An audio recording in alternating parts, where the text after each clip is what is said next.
What's going on, everybody? It's your boy Mex here. How are you guys doing today? With me, as always, is my co-host DuckGuy19, and today we have a very special podcast for everybody watching. Today is, I believe, Thursday, May 30th. Yes, Thursday, May 30th. So it's a little bit after the finals match and a little bit after what we planned on doing the podcast, but due to timing and just a little bit of a slow pace calming down after season one, we weren't able to get them in until today. But that being said, here they are with me today from Check 6, the grand champions of collective esports. I have Check 6 Serbian and Check 6 Nichilo. What's going on, fellas? What's going on, guys? Hey. I'm here too. And Duck. Don't forget Duck. I mean, anyways. So anyways, first of all, I just again want to say congratulations. I know it's probably been a little bit of time, but yeah, how are you guys? Even after this sort of cool down, how are you feeling after that game? We're still feeling pretty awesome about it. You know, we've taken a little bit of time off from Siege and just kind of hung out and played casually here and there, but we've enjoyed it. I think for the past couple weeks, it's been a lot of fun. Yeah, man, I definitely gotta agree. But I'm like itching to get back into competitive, so I'm waiting for the Summer Cup. All right, my big question for Nichilo and Serb, you guys think you're going to come out on top of the Summer Cup the same way you came on top of the collective season one? Vito, you want to answer that? I mean, I don't think I have to answer that, but yeah, I think we're gonna have a pretty good run at it, I'd say. Yeah, I think I think we're all still pretty confident that we're gonna win every game we play. But when you get, especially in the early rounds, you get those one game series where kind of anything can happen. You have a bad couple rounds and you're out of it. You never know. But we're we're starting to prepare again and get ready for it. So we're still pretty confident, I think. That's a very bold answer. Yeah. I still think my team would have took it all if I had one. Yeah, bro, we gotta make our casters team. The admin casters game, yeah, that was a good one. That was fun. Yeah, it was a blast. Even if we did have planned Bartlett, and I've literally never played Bartlett before. Who just DM'd me? What the heck? I enjoyed it. Jack hurt my feelings in that game. And as well, well, not really Jack. Jack I actually held well against. I feel like it was more like you and T. You and T were just unfair. That's the way I want to put it. I'm still salty on that game that we lost. I'm still salty. Wait, we only lost 8-6 on map 1. Let's just put it that way. It's still an L though. Yeah, but like, we took 6 rounds against the admins. That's still an L though. You guys have anything to say? Because I know you had a few things to say after the game that you guys had, but is there anything else you'd like to say towards NH? Sir. Go ahead. Yeah, I don't really have anything. Obviously, there was a little bit of bad blood there from when we played them in the regular season. I think it was the last game of regular season for us. So going in, we knew it was going to be some tough games, and I think we were we were just playing pretty well that day, and I'm happy we won, even after all the drama leading up to the finals. So I think it's just awesome that we won. Yeah, I mean, there's some great competitors. I'll give them that. They're a good team. Yeah. Do we want to start? Do you guys want to start with the clips we have from the finals, or do you want to start with the stats? You guys pick whatever you guys want to do. We've been outplayed. Yeah. You guys are hosting. We're just along for the ride here. You want to start with stats, Max?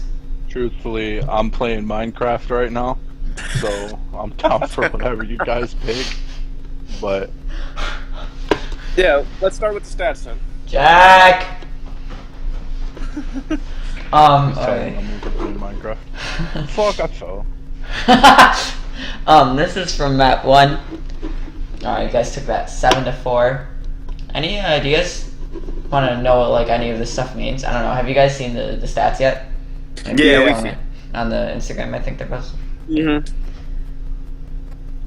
Anyone that hasn't been watching, opening kills, opening deaths, headshots, headshot percentage, KD ratio, kills per round, survival rate, cost, 1 versus X wins situations, plants, diffuses, main attacker, main defender. Now, even though you guys won, even though you guys clearly took that victory, do you feel like you could have done a little better? Or do you feel like you guys played it the best you could have played? Yeah, I was pretty disappointed in myself after that first game. I was fragging out the first couple rounds, and then they kind of told me to like kind of calm down a bit, and I just couldn't get it back in the swing of things after the like 4th round. And I was I think I could have done a lot better that game, definitely frag wise. Yeah, I think I don't know. I think in general that, especially in the finals, we played probably about. I honestly think about 70% of what we could have played. I think there's still, a lot for us to fix and kind of adjust. So I think, especially that final series, we weren't even near where we can be and where we're going to be. I think so. I think that's a good sign. Okay. One thing that I was surprised by is Loki went 6-9 this game. I don't know. Let's look at the overall stats for like the whole game. Oh, he's not gonna like this when he listens to it. Yeah. Yeah. Especially like the Ashen Jaeger main himself. That's fun. Surprised me. He didn't have the best game. Did he surprise you guys? Serb? Avoiding questions. I don't think so. I mean, he's reliant. I mean, he obviously had probably the best regular season. It's some trade off between him and Jello and Yosh during the regular season, but he's relying on us to drone right and do the right things when he's making those opening pushes. And against a good team like NH, especially when he's on D and he's roaming and he's trying to fight off 3 or 4 guys and trade early in rounds, he did a great job. And you're gonna have games like that where you're kind of unlucky and you die more than you trade, but 99% of the time he at least trades or picks up 3 or 4 kills. So we'll take that and we'll pick up the slack when he can't do that. Yeah, he definitely had some rough games here, but I mean that's not the story of him. He is such a talented player, especially playing like Ash and Hager. He's by far one of the best I've ever seen. Yeah, that's because you never see me again. I saw you in the admin game. No, don't do that. Don't do that to me. Don't do that to me. We're friends. We're good friends. Don't do that. Yeah. Look here at this is the overall stats for all the games. Something I find interesting. Finka, Serb. Finka was your most played operator. Yeah, I mean, it's a good, team operator. It's obviously universal utility, and I've been playing him in Capital a lot more lately. So, he's kind of a good flex operator. It's good for me. I use the LMG a lot. I kind of spray bullets and pray that I hit some shots. So it works out for me and it works out for the team. And global ability. Yep. Curious thought, because I didn't actually get to watch all of the finals. Were Claymores available because of like the glitches and stuff with them? They were not. Yeah, and going into that, we didn't know that, so we were attacking first basically every game, and it I think it kind of bit us a little bit. Obviously, it switches, down the road, but going, hindsight 2020, we probably would have tried to defend on more maps if that were the case. I mean, but it also opens up to like the old days of Siege where we didn't have claymores and you would have to like just sit there and watch that angle constantly, just waiting for someone to run out. And sometimes I think it helps the team push better. Is you don't have to be worried that like it's just a claymore. You have someone watching your back actually. So I think that kind of helped it too as well. Interesting. See, Nomad, very popular pick from both teams. Jello with the Nomad, Mako with the Nomad. Also interesting. Both of those players respectively have Valkyrie as their most picked defender. Yeah. I'm so Yeah. surprised I didn't see Nomad getting picked more this season, seeing as how valuable she is. Like, she's a very valuable operator. I think it got more popular later into the season, in my opinion. Yeah. It did for sure. As like people started to realize her potential. It's like on Oregon, you don't even have to roam clear at all. You can just nomad everything. As people's like, whoa. It used to be like old Clubhouse, or it's like old Clubhouse. You don't have to drone anything. You can just assume everybody's in the basement. With Nomad, it's like... I like the new change. What do you guys think about the new change?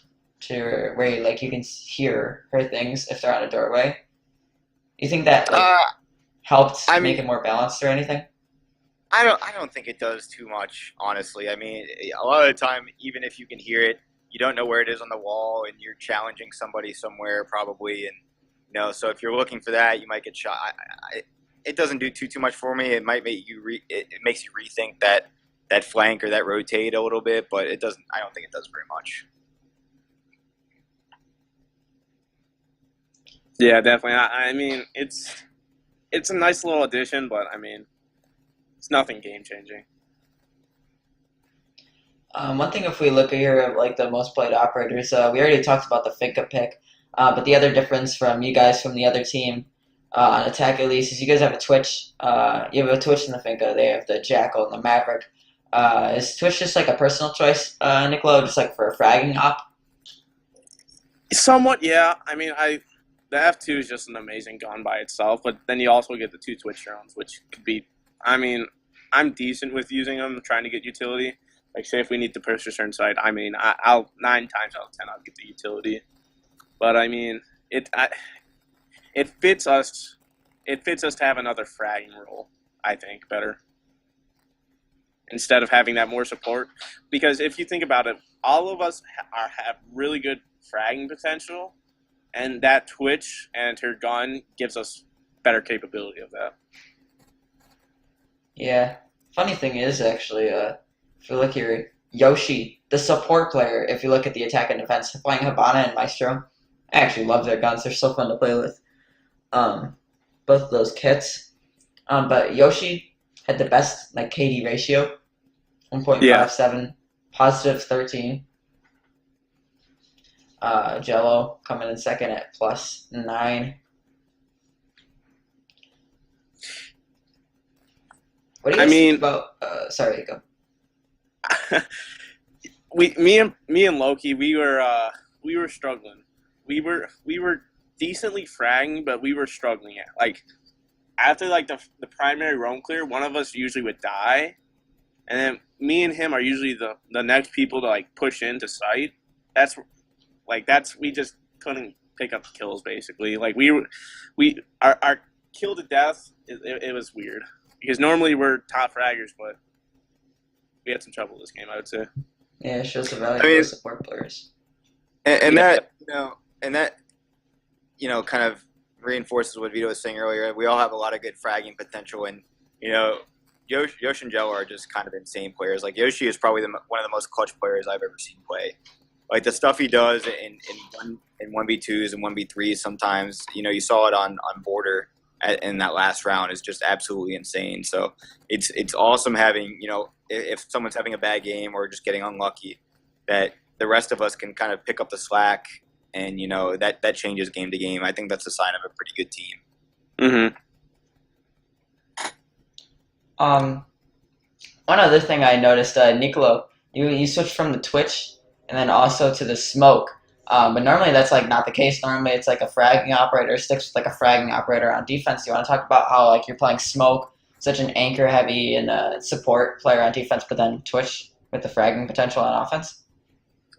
Well, like I said before, I feel like the Twitch suits our attack a little better than like say for Thatcher. But definitely on defense, I can handle the recoil of the SMG-11, and I think it's a pretty decent gun. Plus, you have that shotgun, and Smoke's utility is just amazing. It's like arguably one of the best utilities on defense. Yeah. And I think it just suits us better to have that that capability.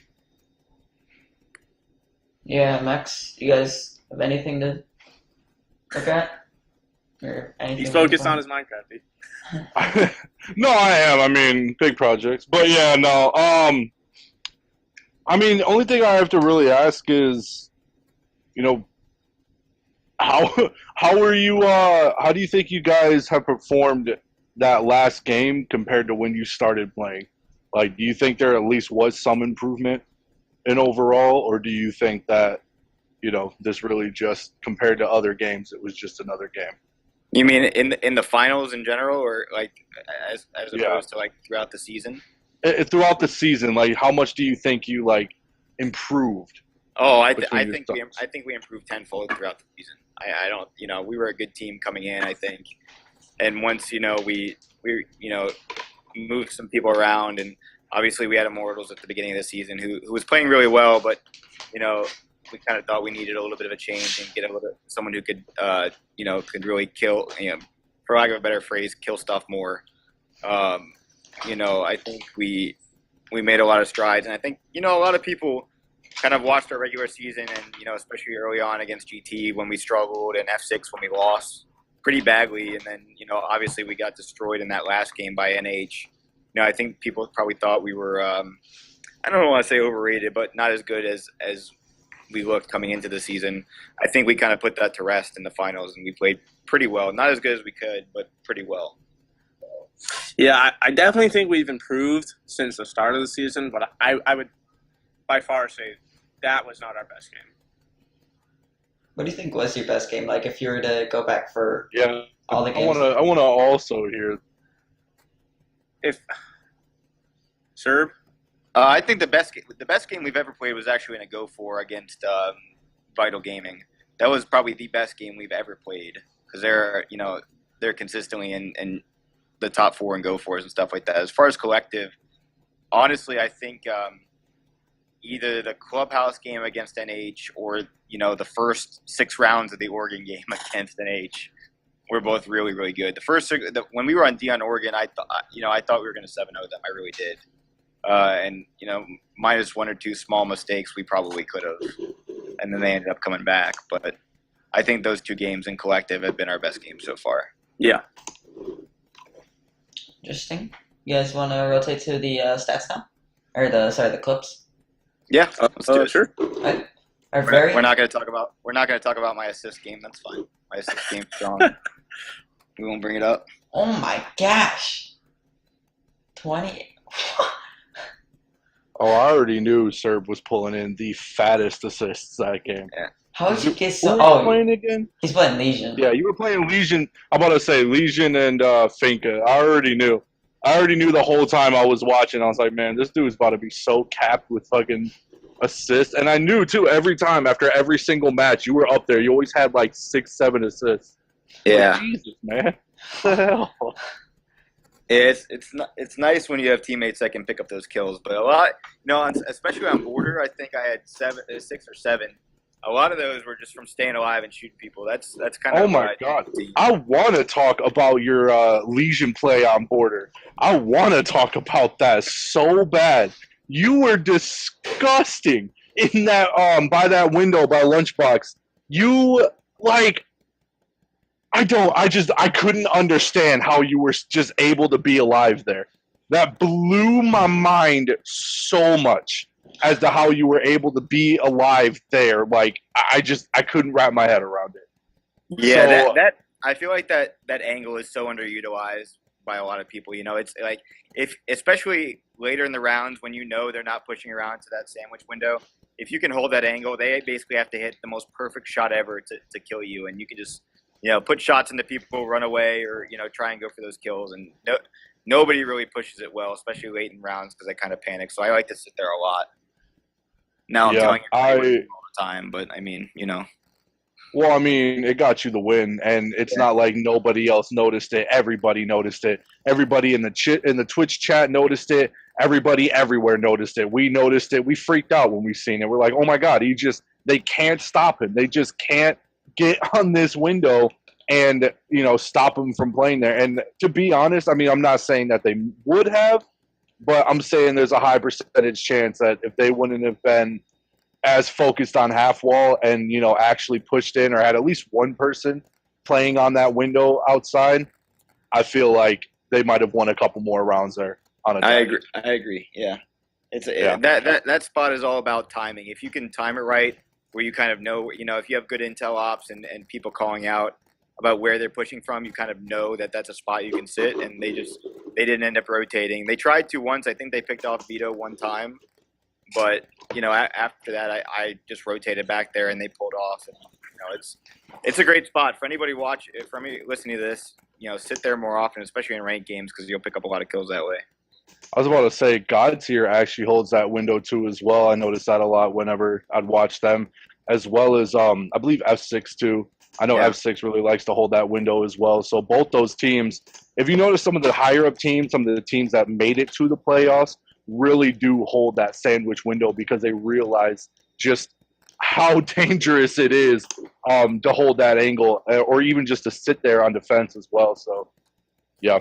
That was a really good play. I could definitely see why you got so many assists and so many kills as Legion just from sitting there. When you say, like, playing in the sandwich window, I think I know what you're talking about, but you're talking about, like, playing inside the sandwich, like, because nobody's playing on the window. Like, right. I think in the final round, like, you killed, like, the guy pushing in armory, and then you got the guy hopping in of ticket booth window. Yep. Yeah. That's a fun angle to play. Personally, I like, if I'm just, like, anchoring that area, I like to sit behind a half wall. Because you can also get an angle onto ticket booth window, or like just ticket booth in general. Yeah. But yeah, sandwich window is a definitely power position for both teams though, because the attackers can use it a lot. Yeah, definitely. Normally I'll be sitting on like that little closet door. Like I'll be peeking that door, and Serb will be peeking the wide angle, and normally we'll catch someone running in. So it works pretty well. Works pretty well, I'd say.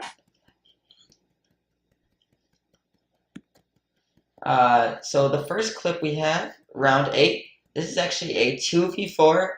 Kind of unfortunate. It's by neither of you guys. It's by Joel and Loki, but nevertheless, it's a good 2v4. And a great clip. You guys are holding ventilation room workshops, and feel free to like comment on any of like the strats or anything going on, like any like noteworthy callouts or anything you guys thought you had that was going on in this moment. Yeah. Go ahead, Vito. I mean, this site is just borderline impossible. Are we holding vents?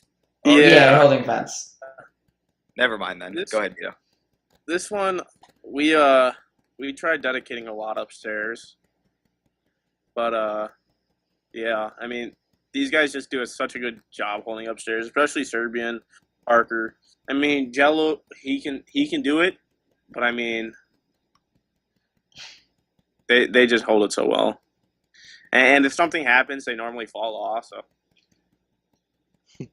yeah, we try to do a good job of making good rotates and dropping catch if we're really feeling kind of pressured. But they actually, you know, I think this was around they just pushed heavy sight. Like they knew 3 of us were upstairs, and Vito gets picked off, and we get a trade, and they're going for the plant already. And you know, so they get in pretty fast, and we're kind of slow on the rotate, and then I drop the hatch and get absolutely destroyed right there. Yep.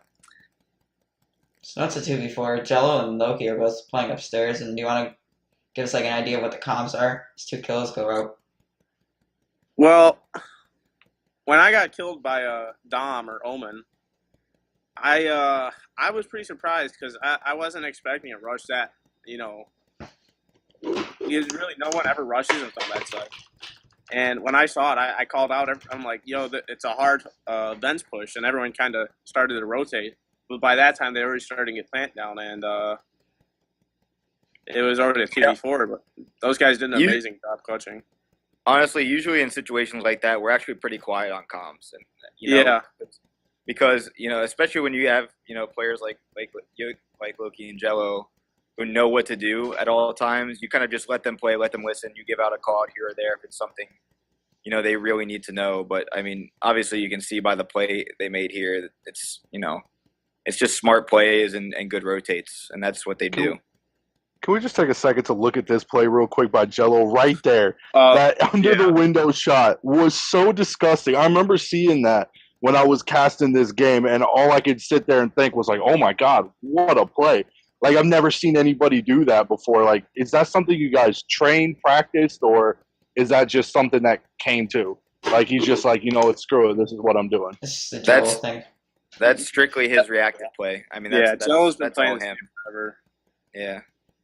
I mean, Yeah, what a reaction he is, yeah. Because I would have never expected to see that. To just see them, like, crouch so low and just in between. I mean, yeah, obviously there is a window, but, like, there's no way he could have reacted there, I feel. The sledge player, that is. I don't remember if we made the call out that they were pushing from tellers. I don't know. I think by the time it got to a 2v4 and then to a 2v2, Jello knew that Jello killed that first guy and it was a 1v1. Then we called out the IQ that he took last. And that's the only person I remember calling out, because I think we had either an echo drone on him or some call out on that. That was mostly just him and Loki just doing what they do. Yeah, so, I mean, you guys were going pretty much back and forth here on border. You guys you guys took that, right? Yeah. We did. Yeah, 7-4. But yeah, while you were going back and forth in the beginning rounds, like, what was going in through your, like, what made you choose attack first? What was going through your head? Is it just sort of, you guys felt strong enough to be able to take them on attack leading up to round 6, or, you know, whatever, but is it sort of that, or was it just let's get this attack out of the way so we can hold defense against them and, you know, just clean them up on defense? I think it was probably a combination of both. We're actually really confident attacking. Now, obviously, we didn't do, you know, too good of a job in this game because we went down 4-2. But we're normally pretty confident. We like to attack at first because we're insanely confident in our defense. And I think, obviously, you know, you can see that from us reeling off, you know, 6 straight wins on D to get that. So, or 5 straight wins on D. Yeah, I also think it's a lot easier to win defense in, like, clutch situations because the meta right now is just so intel based. It's crazy. Yeah, I heard people. I think I was watching. I forgot what game I was. I think it might have been Siege actually, and the commentators were like talking about no other game is like Siege, where once you die in Siege, you're not dead.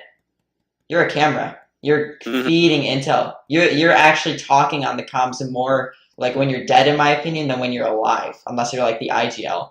Because you in Siege, especially in the meta, like you commented, there's so much intel. Like you have Echo drones, Val cams, Maestro cams, so much intel that you can use that people use, and you put people that are dead on the cams, and then you still have the gunners alive. And one of the clips that we're going to show, 1v3 by Yoshi's a really good example of that. Anything else you guys want to talk about in this clip? Nah. No, that's it. Yeah. Okay, the next clip is actually from the very next round, round 9. And you guys are defending customs, and you find yourselves in a very tough retake. But we're just going to watch and feel free to like talk about, because I feel like in this retake, especially with Plant Down, comms must have been ecstatic. Yeah, this site is just borderline impossible is the thing. So we just kind of, you know, we're always really aggressive on this site. We try to go for broke up top, maybe go for a spawn kill. Obviously, we didn't do a good job of that because they got in pretty quick and you know, got the plant down obviously pretty decently early. So, you know, we just, you know, it was pretty chaotic for sure, especially toward once that plant went down. I just got to take a second to say, too, this was like literally one of the funnest games I was able to cast like throughout the whole season. I'm so glad. Like, I'm so glad I was able to get Diamond to co-host this with me, because it was just so intense from like start to finish. This was really like there was just content back and forth. There was always retakes. There was always clutch situations. There was always just something crazy going down for us to just scream at or like freak out over or, you know, whatever. But Yeah, all of this was just crazy. It's like right here when Yoshi runs out Yeah, and gets a 2-piece that- and the Jaeger's running out. Like, what are the comms there? Basically just call outs. I mean, and that's just game sense by him and Loki too. Like Loki pinching one angle, Yoshi pinching the other, and then them, just getting these kills when the plant's going off. I mean, it's hard when you plant on that window because you're all kind of really, the attackers are usually kind of all next to the window just watching it. So if you can get a good run out and time it right with the teammate, you can pick up a lot of kills that way. Yeah. I think they coordinated that. I don't remember, but I think Loki said he was gonna come out one way, and Jello said he had the other way, or Yoshi, excuse me, and it worked out really well. We're not the type of team that blows up our comms either. We're pretty calm and collected, but after the round, that's when shit goes down. Yeah. There's two types of teams, I feel like, with comms. And, like, one type of team is, like, literally nobody talks. And, like, both can work, I feel like. Like, some teams are nobody talks, and some teams are, like, everybody's talking at the same time. But it's, like, I don't know, if you guys ever watched Black Ops 4, like, the Pro League, the CWL, and, like, you've ever heard, like, the listen-ins? Yeah. Those are so fun to listen to, because that's like, I don't know, on one of the teams I was on, those were what our comms were like. It's just so fun to listen to, and the comms are fun. Serb knows all about that. I mean, yeah, the thing is, and what's so drastically different about this game from when I played Halo is, especially back, before, Astros were big and you just had, Sennheiser closed your headphones and you had to yell. That's what comms were like. You basically just yell the whole time. And Halo is obviously different too because you respawn and people hold spots more often, and the maps aren't as big, and you obviously respawn constantly. But it's pretty interesting how much different this game is, and how we've tried to strike a good balance between being a really talkative team and just letting people play. Yeah, everyone likes. In that clutch situation, especially in that clutch situation, everyone likes their little own hearings. They don't like people telling them what to do. I mean, but by that time, it kicks into that game sense where we know what to do, we know what we have to do, and it comes down to execution on that. Yeah, those situations for us are just trusting your teammates, and those are tough situations to begin with. If you don't win it, you don't win it. I mean, we put you in a bad spot by putting you in a 1v4 or a 2v3 or whatever it is. So. Our next clip that we have here is a 1v3 by Yoshi, and it came down to like what we were talking about earlier with the intel and when people die. Yeah. Constantly during that 1v3, I think we were feeding them calls, like one's right to the right of the bomb, one's at window, one's planting. We were spamming him on the echo drones, and I mean, he just had so much intel. I mean, it was a great clutch, but I mean, yeah, I was freaking out here because they had everything blown above me. They had the hat. Well, we broke the hatch open. We normally do the hatch thing, Yeah. and I was kind of freaking out here, like I'm like, I don't know what to do. How many angles could I die from? I heard him at the window, and I decided to peek that. And, it just didn't work out. Comms right here. I think I gave the call out or one of us gave the call out that he was planting, and he hit him with the echo drone. He decided to push here.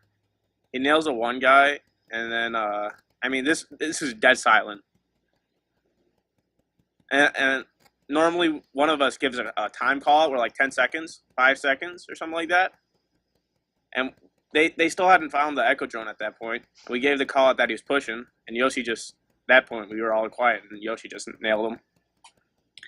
I mean, that's inspiration. Yeah, that's just a good play. I mean, there's no other way to put it. I mean, obviously he put himself in that position too, and allowed us to make those calls by putting the echo drones in a good spot. But I mean, there's nothing you can call out that would make that play. That's just a good play. I mean, perfect execution on his part by far.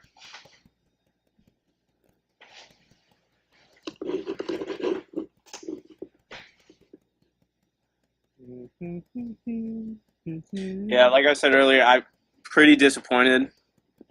I had those first. I had like a 3K the second round, a 4K the third round, and like after that, I just put any numbers up on the board. I mean, that's how it normally goes for me on this map, especially this map. I normally either do really good on defense or I do really good on attack. Like if you watch me on any video on Oregon, that's just how I play somehow for some reason. You guys want to go to the next clips? Yeah. Actually, from map 4. Yeah. Let's do it. And they're actually from the first 6 rounds that you guys were talking about. You guys said that you played really good on those. Yeah. And there's like this thing about Kid Storms that makes it so good and so fun and so popular. You can hold from 2 places, and you can hold the site beautifully. Do you guys want to say what those 2 places are? Say that again. I kind of missed part. Sorry, you can hold, like for Kid Storms, if you have 2 anchors, you put those 2 anchors in like 2 spots, and they have crossfires on everything, and it's wonderful to hold. Do you want to name those 2 spots? Well, Yeah. yeah. Yeah. Go ahead, Vito. Definitely one would be Armory. I mean, that's one of his favorite spots in the map by far. And then I'd have to say the other one is probably the door into the hallway. You can probably post someone up there on that. The one I'm talking about. The ones I'm talking about are Top White and Kid Storms. Yeah. Middle Oh, windows. Top White. Yeah. I love playing in bunks. I love playing bunks on that for Top White. Yeah. The problem with Top White a lot of the time, and Armory too, is just there's so many places you can get pushed. Like if you have a smart Capitao or you have a Zofia or something like that to push people off those spots, a lot of the times they can pull it off. But I feel like a lot of people, especially if you have a good roam game on Oregon, people get a little too skittish pushing the bottom of the map like that. So it's they're good places to hold. Obviously, that's why pretty much everyone who holds them well wins on Kids Dorms.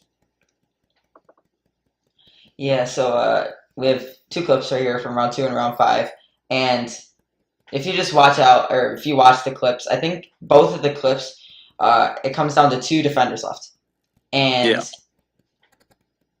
they hold those 2 spots beautifully, and yeah, this is I mean typical setup for us. We're trying to hold down. I hate putting all this on tape, but we're holding pretty good spots, and we're all just kind of hanging out. Kids Dorms is a hard place to roam because a lot of the time you can't get a good angle because it's all on the bottom of the map, so it's all kind of isolated and one-on-one. You just have to basically win your gunfights, and that's what Loki's really good at. So that's why we normally have him roam.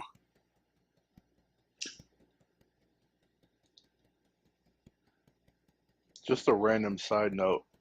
The man who killed Hitler and then the Bigfoot is for rent for $1 right now. What? On the Xbox movie store. But continue. Oh. He killed Hitler and then he kills the All Bigfoot. It's all a right, whole Max. deal. All right, The Max. whole thing. That's what you $1. that's what you watch on the Xbox Marketplace, huh? That's what I have to watch. You can't give me a title like that and expect me to not watch it. honestly, with you, Max, you could watch any movie on the Xbox movie channel, or whatever it is. Oh, I love watching movies. They're the best things in the world. So Loki gets the first kill there from Big Tower. Was there like Yeah. a call that had to go with that? Oh yeah. Like I said, on this map especially, there are basically 2 main pushes, right? Like you can either try and push that big window and late push up white, or you can try and go for kids' windows. And they were kind of split, but we were calling it out pretty consistently. My thing is, Nichilo, why did you jump out that window with 10 health against a full health Blackbeard? Yeah. What was the thought process? I was going for broke, dude. Like, I mean, that's the thing. I was 10 health, so I mean, anything and everything could have killed me. So I mean, I you don't expect it. That's the thing. You just got to think about sometimes, like, Siege is as much of a shooter as it is a mental game. No one expects someone to just jump out a window. And I mean, that clutch they just had there, that was crazy. They're always so good at clutching.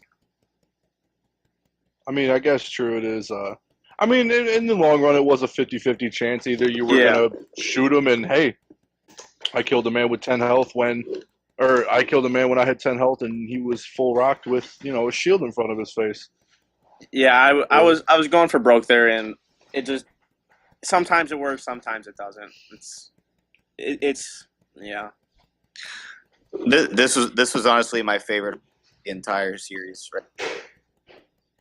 I know it's probably not part of the clip, but our rear tower hold this round was I think it was borderline flawless. I loved it. Oh, not to mention with no claymores out there, that back tower hold, I'm surprised they didn't do it. That's literally the strongest thing you could have done, especially seeing as there was no claymore.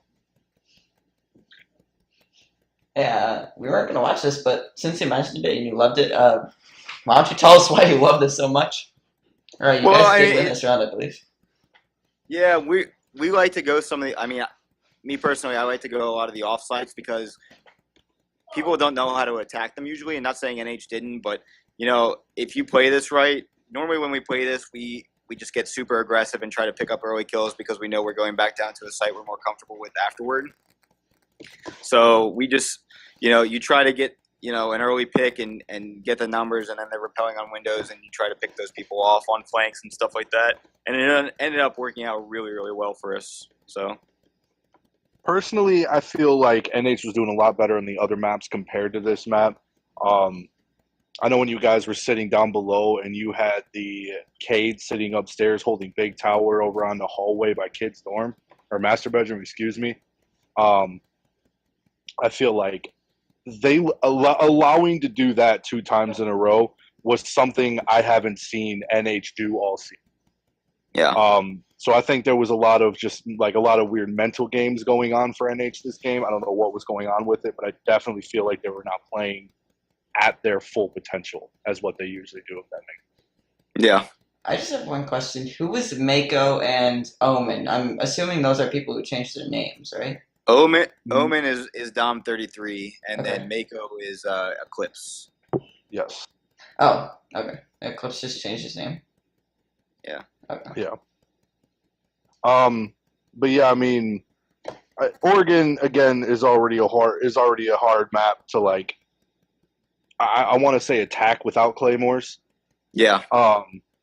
And to play a site like Tower when basically the only way you'd be able to do it is, one, you'd have to watch all the runouts, which you just don't have enough manpower on that alone.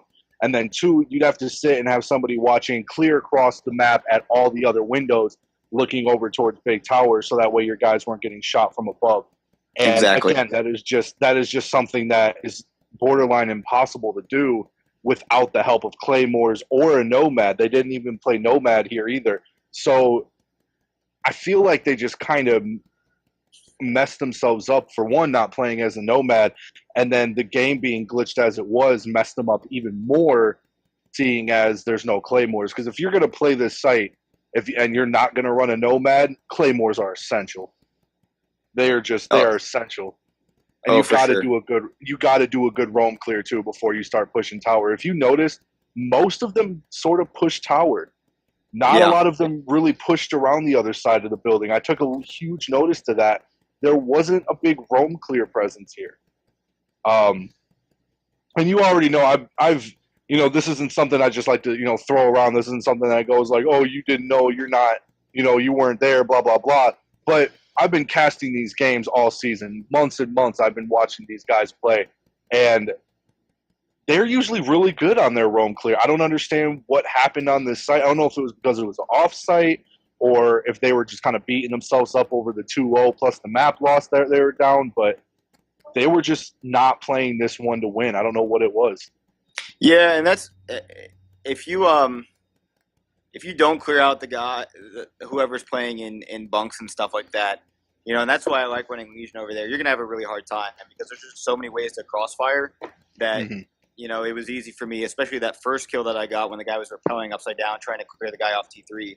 Those are easy kills. So I mean, it's hard for people to attack tower just because there's really one way to push it, and that's either you, or there's two ways really. You bring a Monty and you try to go for that bottom 4 plane, or you repel on the windows and try to clear a T3 down. And if you're getting shot in the back, you can't do that. So right, and like I said again, that was another thing. No shield was brought onto the board, even though they did have a shield, or available. I guess they could have had a play.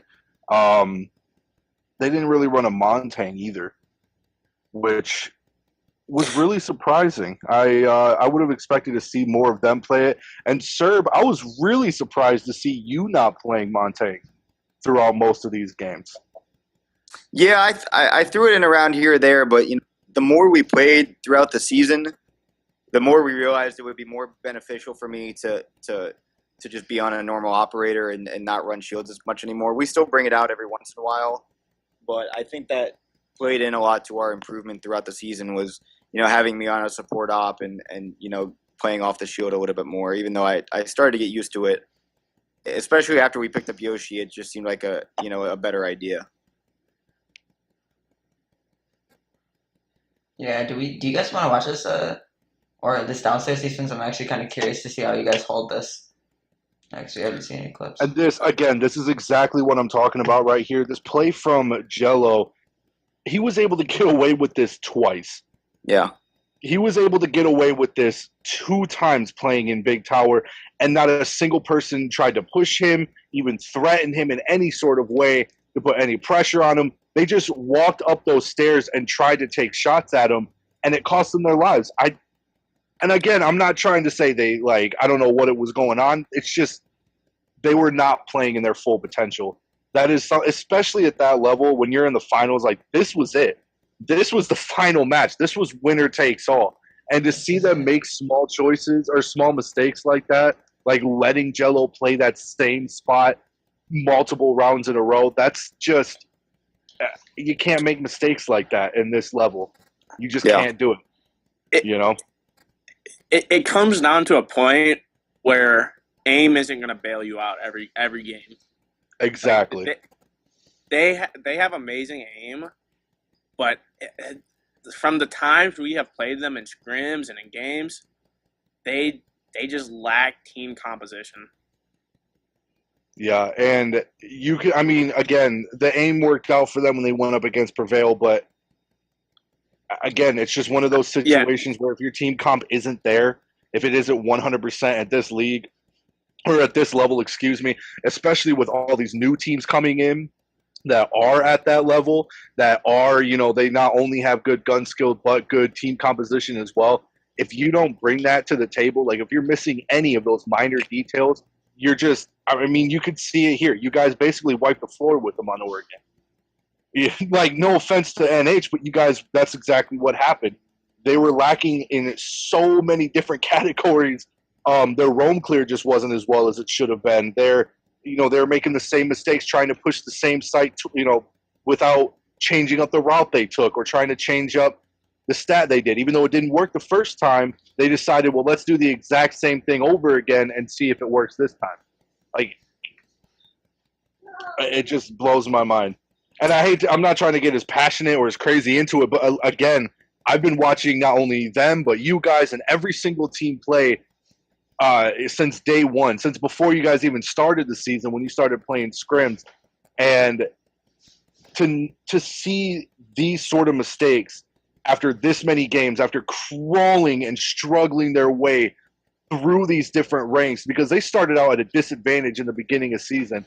So to see them struggle and crawl to get into that placement, to be able to get into these final matches and then just blow it in the final game, I was expecting to see this go to the final map. I was expecting to see, a little bit more. I don't know what I'm looking for here. I was just expecting more from NH, is what I'm trying to say. Like I said before, especially in this game, aim is not everything. Mm-hmm. It's such a team-oriented game that aim is not going to bail you, especially against, no offense, but some of the teams that don't have aim that's as good as ours or NH. It's a coin flip, basically. Yeah, this is the next round of Kid Storms that I wanted to watch. This one really shows the power of those two spots. As another clutch situation happens in a 2vx situation, and again, Yeah. you guys end up taking it. I think they 6-picked the Monty here. I want to say. No, that was No? I don't Was think that? they did. That was the I next was round we went downstairs. Yeah. Yeah, I saw the alibi. I was like, oh, here's my Yeah. Monty kill, dude. Where I was just in the closet. Yeah. I think that No, might this have been far This side or is something. this is the round where literally 4 of them rush up main stairs toward the end of the round Yeah. when I'm in armory. Yeah.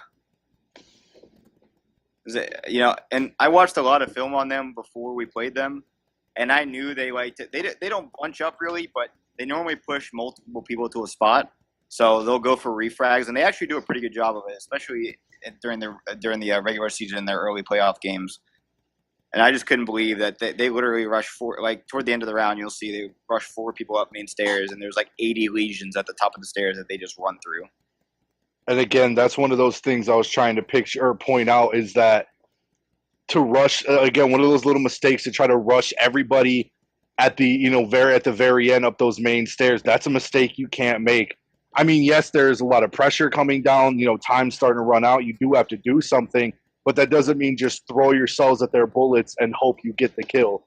That's not what that situation calls for. That's where you have to try to make those clutch plays. Okay, how can we approach this from different angles? How can we, try to get on the site? How can we do this? And again, they just didn't do that.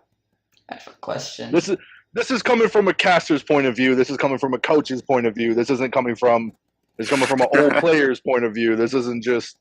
This is just coming from me. This isn't me just trying to dog down on NH. This isn't trying to whatever. I'm just seeing this. I'm just watching two teams play from a bird's eye point of view and just kind of analyzing what's going down. But when you are in that game, the situation is a lot different when you're playing. Sir, where did that Legion mine go?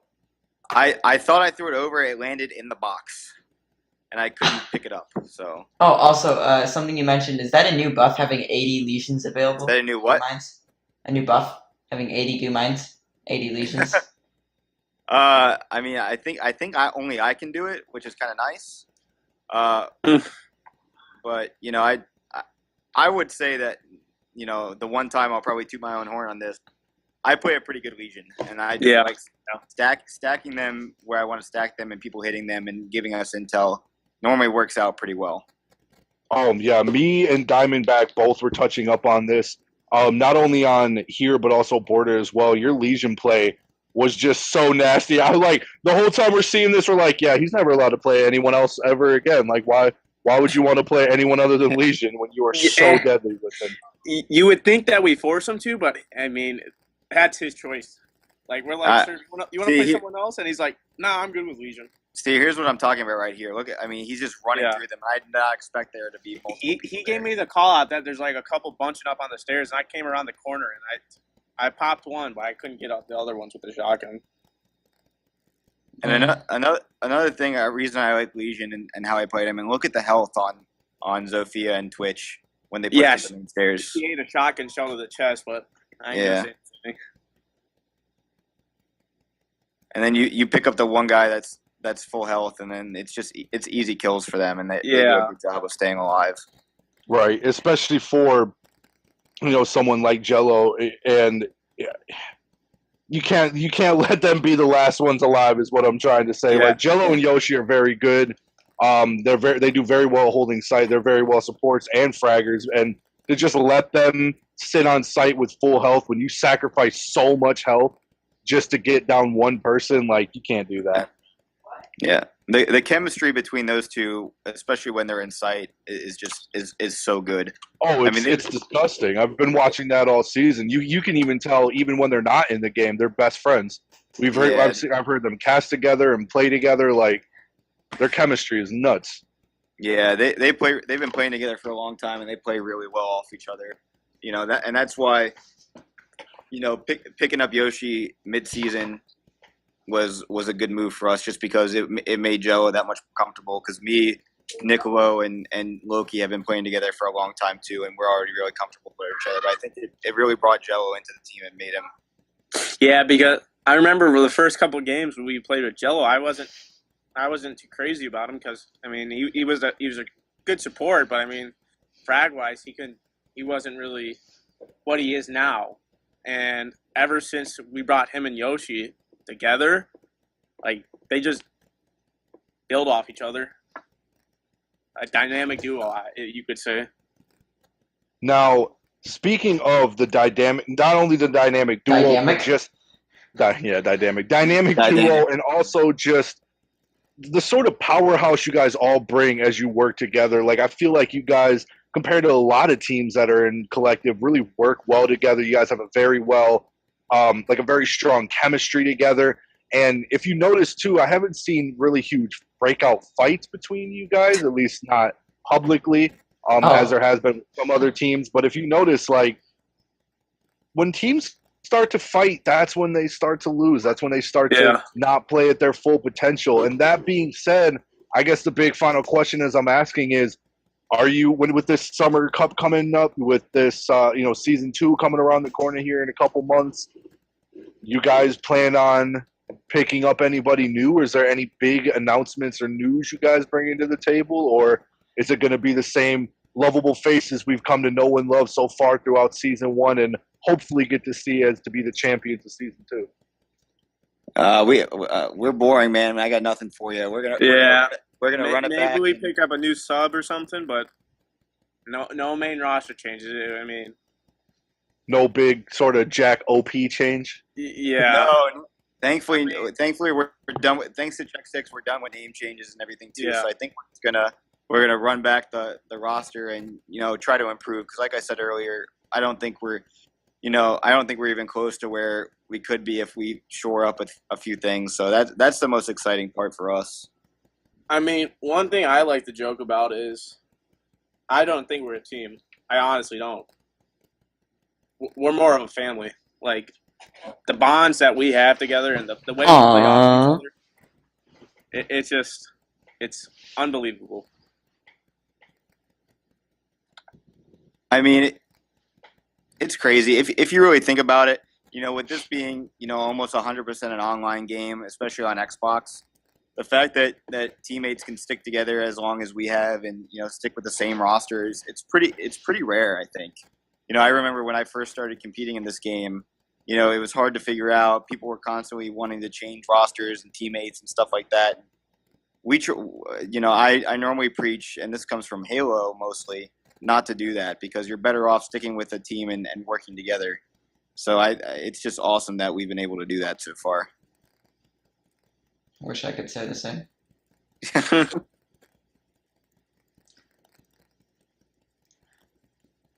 One thing I want to know, on a scale of, all right, we're gonna wait a solid 50 seconds. Actually, I don't know what time the round ends, but how loud was that party when this round ends? I'm pretty sure. Pretty sure the one thing, I think it might have been Jello, was just like, oh, we're EG. This is it.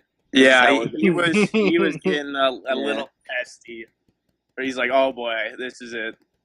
And rightfully so, I mean, the way we played a few of these rounds, especially that round when they were in kitchen, was just, being being 5-1 and being in basically a 1v1 to make it 6-0, and for them to come back. Props to them, for sticking with it. That's the biggest thing.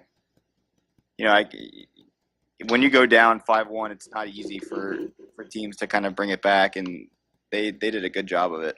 I just realized that wasn't the last round I was watching. I thought it was. Yeah. That's a whoops. Oh, I thought you were talking about how we thought we were throwing. Oh, no, I at the end of this round. This is the last round. Yeah.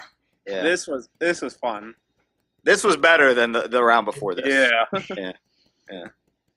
How are you guys feeling, by the way, when you took this map? Like, I know Diamond was exhausted. We were screaming and shouting and like freaking out the whole time. Like, I know we were pretty worn out. How are you guys feeling? Like, were you energetic throughout the whole thing? Were you sort of doing a saving your energy thing, or like were you basically falling asleep here at the end? Like, what were you guys feeling at the end of this year? I don't want to say too much, but I think coming into the playoffs, I know I speak for myself, but I think we had it by a mile. I think the hardest part there wasn't really fatigue, but when we saw the maps and the map bands, we were pretty confident that we were going to 3-0 because we think Consulate is probably one of our best maps. Yeah. And the fact that we lost Consulate and lost it pretty badly actually was kind of a real kick in the teeth for us, saying, all right, we really got to make sure we play these next two maps better so we can kind of end this before, momentum shifts or anything like that and things change. So. Right. As much as I do love to see that. I mean, that run out. I hate to see it be allowed due to the fact that there was no Claymores allowed and Nomad was off the board. But Nomad was banned, dude. I can't believe that. That run out was disgusting. I thought that was very well. If he would have had, if he was not smoke, if he had like maybe the MP5 instead of the shotgun, I feel like he would have. Hey, Duck, you mind pausing this real quick? Yeah. So, I don't remember who called it, but someone said I think it might have been me, and I said, like, we got to do something here. Someone's got to make a move. And I said, I think, did I give a countdown, sir? I'm like, okay, I'm jumping in 3, 2, 1. And yeah. I jumped in the window, and I'm like, Yoshi, cover the hallway. And you can play it now. But, I mean, from my perspective, I knew I had to get that frag. And then Yoshi just picked it up. I mean, yeah. I don't know if you guys watched this or heard me there at the end of that, but I was yelling. We heard me. Yeah, I've heard it multiple times. Yeah. It heard you. Yeah. I think we've all probably watched it back 3 or 4 times by now. Yeah. Hey, man, I had to get excited. Yeah. No, we're glad. I'm glad you were excited and you and Diamond were casting because I mean that's what you want in a game like this, Oh, it was the nastiest duo we could have brought to the table. Like I thought very hard too of who I wanted on there because at first I was thinking, man, I want Monkey on here, because I knew I was going to be the final like caster. I've been wanting to do this since like back in the scrim days before season 1 even started. Like before I was even an admin, like I wanted to do the finals back when Eliza was the head admin of casting and all that. So like I already knew I was going to be in the end. Don't point that out. I'm not a silver anymore. I am not a silver, and I'm actually a plat 3 in EU. Hey, I'm proud of you, Max. They won't be able to see the screen. I'm a gold 3, gold 4, something like that in NA. I can't remember. I don't know. It was one of those. I'm either gold 3 or gold 4 in NA, but in EU I'm a plat 3. Gang. Okay. EU, I'm rocking them stats. All right. I actually had a team play with me in EU. I had Malik and Forrest. I played with all of Maiden, and we actually did work. Hey, Doug, do you mind going back to the third round on Border? It might have been like 20 minutes in, I think. Third round on Border, sure. Yeah.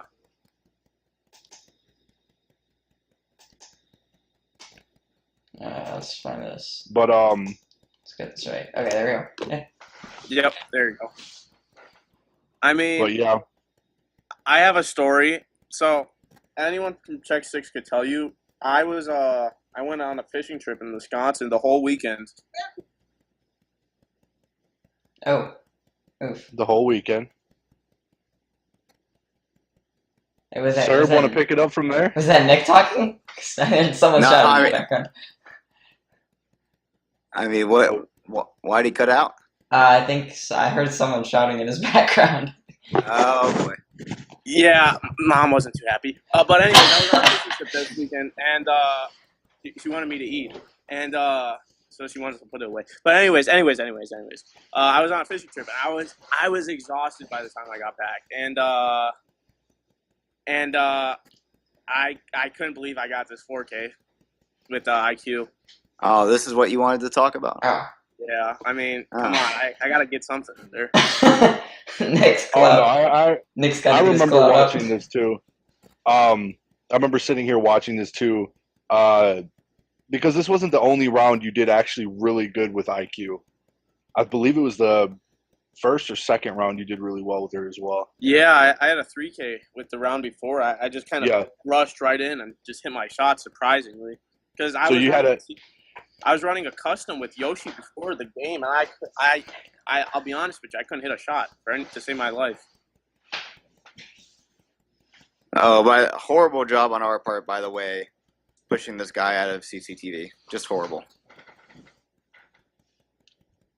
Finally, we get the refract, but I think I touched up on that a little bit, but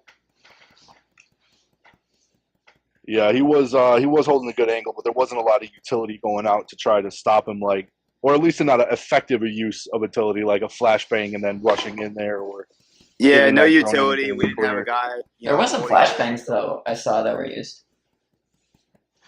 Yeah, we tried to flash him and then we died. It wasn't good. There was a lot of moments where it was either there was no utility or just a huge amount of utility wasted for like zero. Yeah. Yeah. Nick's mom is yelling at him as we're playing the clip, which is kind of unfortunate.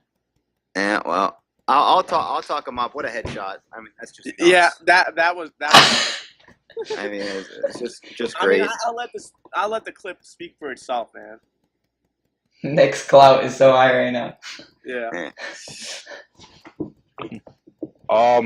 We should probably start wrapping up though. We have been doing this for an hour and a half now, and we do all. I'm about to say I gotta get going as well. I'm gonna heat up some of that fried chicken I made earlier. Mex has plans, man. Yeah, keep posting pictures of that in the admin chat.